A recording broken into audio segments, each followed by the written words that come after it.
Kawasan pemukiman kumuh dan rumah tidak layak huni menjadi salah satu persoalan yang dihadapi di kota-kota besar, termasuk kota Palembang.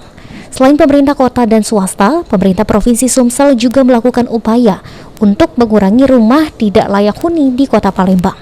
Program bedah rumah yang diinisiasi Gubernur Sumatera Selatan Herman Deru menyasar pada warga kurang mampu yang tinggal di rumah tidak layak huni. Seperti rumah warga di Jalan I Panjaitan, Lorong Murni, Kecamatan Pelaju ini, yang mendapatkan bantuan bedah rumah melalui Dinas PU BMTR. Barokah Ibu ya.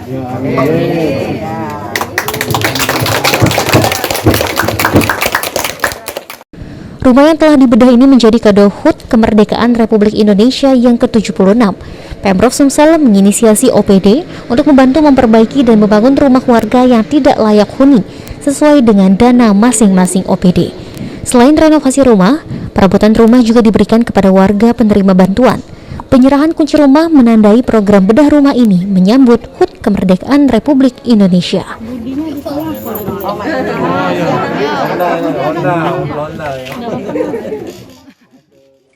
Kami sudah melaksanakan yang diperintahkan oleh Bapak Gubernur, Bapak Haji Herman Deru, yaitu melakukan bedah rumah.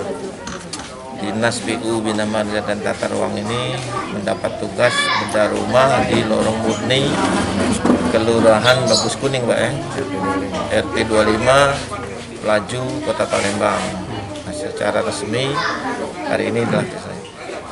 Rumah ini dihuni oleh Ibu Rus Mulyati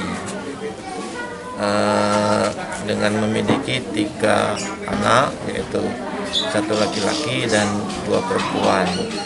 Kondisi awal ini sangat tidak layak untuk dijadikan tempat.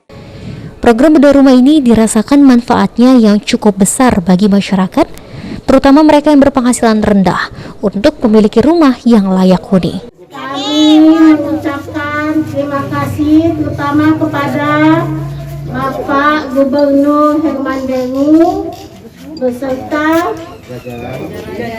Bapak Darmabudi dan jajarannya. Aprianto, Paul TV.